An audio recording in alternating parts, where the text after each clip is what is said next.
ಹೃದಯದಲ್ಲಿ ಒಂದು ಸಣ್ಣ ಕಿಚ್ಚು, ವಿಶಾಲವಾದ ಇದರ ಮೂಲವೂ ಕೂಡ ಒಂದು ಸಣ್ಣ ಬೀಜ.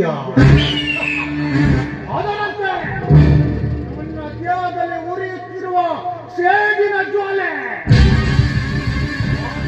ವಿಷ ಬೀಜ. ಹೌದು, ಅದು ಮೊದಲು ಉರಿದುಕೊಂಡಿದ್ದು ನನ್ನಪ್ಪನ ಚಿತ್ತದಲ್ಲಿ. ಆದರೆ ಅವನು ನೆತ್ತಿದ್ದು ನನ್ನ ನೆತ್ತಿಯಲ್ಲಿ. ಅವನಿಗಾದ ಅವಮಾನದ ಸೇಡಿಗಾಗಿ ನನ್ನ ಮಗನೇ ಒಂದೊಂದು ದಿನ ಈ ಬೆಟ್ಟದ ಕೆರೆಯ ಪಟ್ಟಾಗಿ ಸಲ್ಲಬೇಕು. ಪದ್ಮದರ್ಶಿ ಎಂಬ ಕಿರೀಟ ಹೊತ್ತು ಎಳಿಬೇಕು.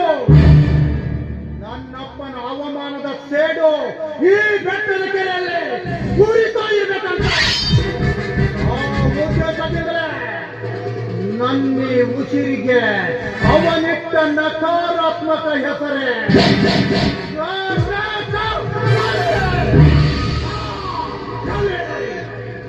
ಅಪ್ಪನ ದೇಶದ ಉತ್ತರಾಧಿಕಾರಿಗೆ ಹುಟ್ಟಿದ ಹಿರಿಯ ಮಗ ಕಲಿಗೌಡ. ಕಾಮ ದಾನ ದಂಡ ಭೇದ ಎಂಬ ಚತುರೋಪಾಯದ ಕಟ್ಟ ಚತುರ್ಮುಖ.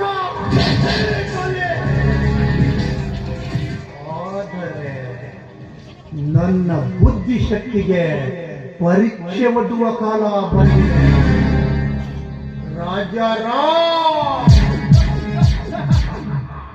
ಇಂದಿನಿಂದ ಮುಂದೆಂದು ನೀನು ಉತ್ಸವದ ತೇರನ್ನ ಎಳೆಯದಂತೆ ತಡೆಯುವುದೇ ನನ್ನ ಗುರಿ.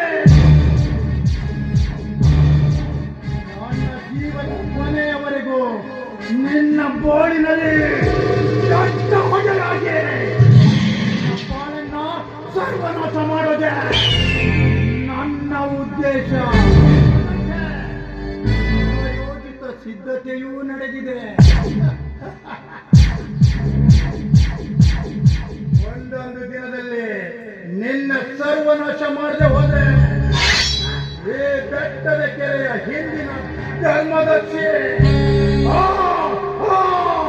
ಕಲಿಗೌಡನ ಮಗ ಕಲಿಗೌಡನೇ ನಾನಲ್ಲ. ರಾಜಾರಾಮ್, ಹಿಂದಿನ ಸಭೆಯಲ್ಲಿ ನೀನು ಗೆಲುವಿನ ನಗು ಬೀರಬಹುದು. ಆದರೆ ಮುಂದೊಂದು ದಿನ ಮಗುವಿನಂತೆ ಹತ್ತು ಹೊರಗೆ ಸಾಯಬೇಕು. ನಾನು ಬಲಿಗೌಡನ ಮಗ ಕಲಿಗೌಡನೇ ಅಲ್ಲ. ಇನ್ನು ಮುಂದೆ ತೋರಿಸುವೆ ಇಲ್ಲಿ ಕಲಿಗೌಡನ